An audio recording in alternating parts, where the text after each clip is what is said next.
Nanapot tayo bagong expose guys. May tungod aning analog na timbangan guys. Tanawan ninyo guys.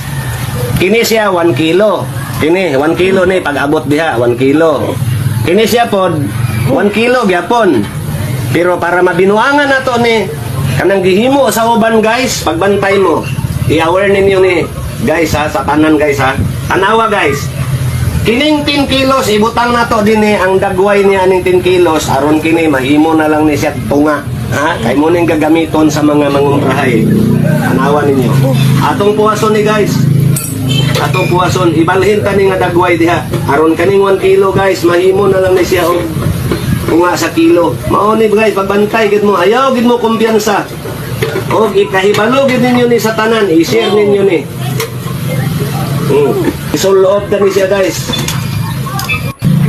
Kaning nga dagway guys, ibutang nato ni sa 20 kilos ang kaning 10 kilos dinhi nga dagway. Tanawan ninyo. Oh, sige, naana guys, nataod na nako sa 10 kilos guys. Pila na lay resulta aning 1 kilo guys, tanawan ninyo.